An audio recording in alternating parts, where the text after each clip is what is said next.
Salam alaikum. Nauna Sidi Saudani. Pongi bebuino landa de même, nauna Sidi, on y a eu dépression mentale, nauna Jesudi, de qu'on accompagner ton bébé. On va vous informer. C'est très simple.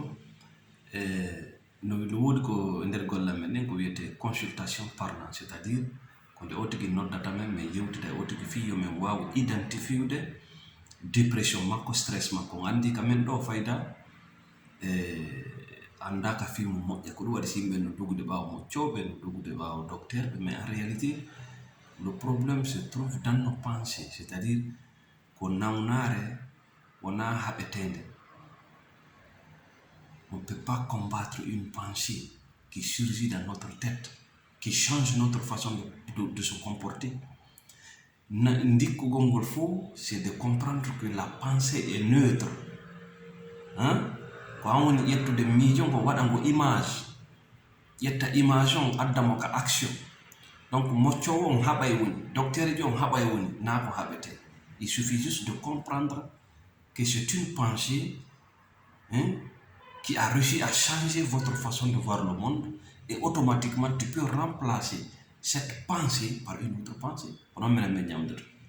C'est-à-dire, notamment, dans la consultation parlante, de quoi il souffre.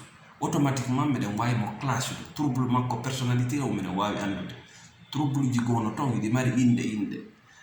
Kun kala non eno yaranteno. Mo kala e lawol ka huli don. So a yaranali mo lawol ka huli don ko judda mo nyamde nafata mo ibe serti trauma on no serti stress ji no serti o kala e façon donc do si ottigi notti men me wawi andude der décharge ji makko bon hino nawnare makko de mais ngandi nam ko dum do nawnare man na jinna wona nyande wona mbile wona modima na bosma ko nawnare nde ngari ma de modifie mode de vie ma maintenant menen traitement amen thérapie amen ko modifie gol kon ko wadano don ka comportement ji remplacer ta comportement go jikkugo ko an non wadata dum goto wata wadde dum sona mais si me hollima wade automatiquement o tigi change no nyamirta non o change no o mijorta non o change c'est-à-dire activité physique di makko di est ce que mo memminde bandu makko dum o change relation ji gono ton o change holare ji gono ton ma comportement ko say ko fimde mo yarde donc haray ko ni namna servi accompagner ta yimbe fi honɗum on wawata dikkude ka moccoɓe ɓe on wawata dikkude ka docteur ɓe parce que c'est pas une maladie à combattre.